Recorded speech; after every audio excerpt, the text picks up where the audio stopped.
Praise to you, Lord Jesus Christ. Good morning.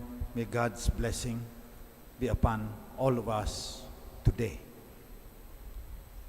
In 1965, I was 19 years old. I was about to enroll, fifth year in engineering. Finished 4 years already.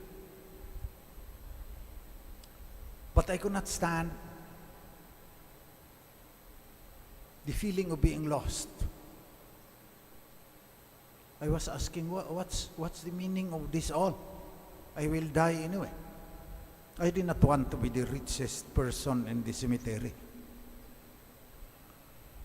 I felt blind. I did not know where to go. I did not see any opening for me in the future. So instead of enrolling, I ran off to Christ the King Mission Seminary in 1965. It was the Lord's way of saying to me, follow me. Because there was nowhere I can go except to Him. I was ordained in 1973. Will be 50 years priest next year. One of the happiest ones. I'll do it again. If I experience the same lostness, if I experience the same blindness, I have nowhere else to go. That was His way, Christ's way of saying to me, follow me. And that's why Amazing Grace is still very meaningful to me. I once was lost, and now I'm found, was blind, and now I see.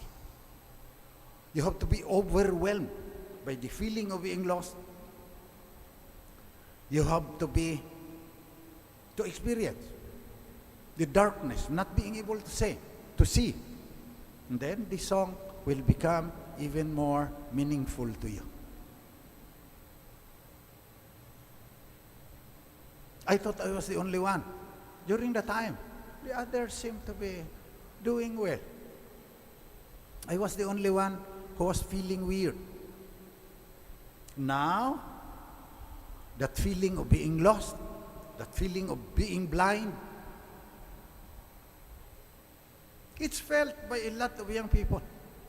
That's why I'm calling on everyone today to pray for the young people, that in many ways God is calling them, follow me. They will also find salvation from the lostness, from the blindness. I follow global surveys on young people, what their values are. There's even a book by World Vision. The title is Connected But Alone. Thousands of young people all over the world were interviewed. Connected but alone. They're very good in social media. They have a lot of social media platforms. They're very good in apps, downloading apps. But many of them feel lost. Many of them feel they are blind. According to the survey. And listening to their confession, talking to them for a long time. I spent a lot of time talking to the young. Many of them do not know what to do with their lives, so they spend 10 hours on social media. They do not hear the call. You are called for greater things, millennials and Generation Z, teenagers. You are called for greater things than just spending hours upon hours in social media with your cell phones. You cannot live without your cell phones anymore. You should hear Christ. calling to you, follow me. As his disciple. Might call you to be an engineer, might call you to raise a family, very important calling also. But listen to him. The difficult thing with young people also is they could not feel, they could not be silent anymore. Just a few moments of silence, they have to pull out their cell phone. It's beside their beds every morning. That's the first thing that they... And if it's only already 17% charged, they feel nervous already. They could not hear God calling to them, Christ calling to them, follow me. And that is why I would like you to help me pray for these young people, your children, your young children, your grandchildren. They are having a hard time because of the kind of world that we have today. When I was a small boy, we could still swim in the rivers and in the ocean. Could still see the stars at night. If your mother is angry at you, you could go to your aunt on the other side, cooks very nice desserts, sweets. Everyone went to church. Now it's a very different world. So, very difficult for young people to hear Christ, follow me. And that is why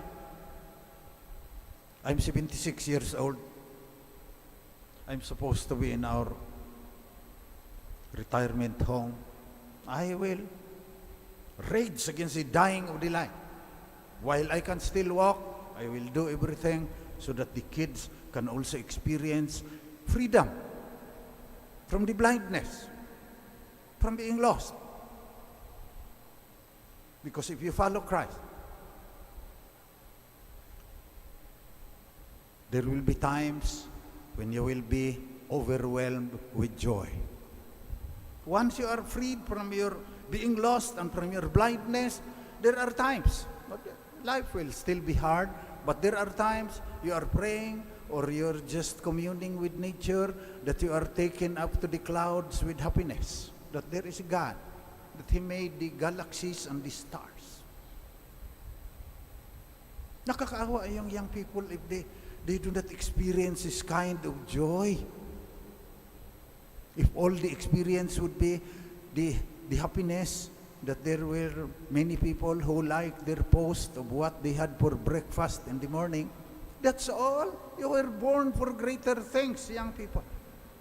To experience this joy, to experience the consolation. When you have problems, you just kneel down there and as if the Lord will take away the load on your shoulders. You cannot experience that if you do not follow Him. The consolation when you are burdened with problems. The strength to go on. Many young people, because they are lost and they are blind, they want to end their lives. That's very strange to me. Grade 8, and already they are slashing themselves to take away the pain of being lost, to take away the pain of being blind. Now they do it on their thighs so that their parents cannot see it. Strength. Because life is difficult. Where shall you find strength? Science cannot deal with death. Science cannot deal with your being lost. And especially light, joy, consolation, strength, light in the darkness, just like St. John of the Cross saying, everything was dark, but there was a light shining in my heart. In the midst of the darkness of the pandemic, in the midst of the darkness of economic disruption, in the midst of the darkness of the war in Ukraine, in the midst of the darkness of climate change and the disasters that are coming, we need to follow Christ, to hear His call. Follow me. Then we will see the light. And in spite of the sham and the drudgery and the broken dreams of this world, we can still say, Amazing Grace. I once was lost, and now I'm found, was blind, and now I see.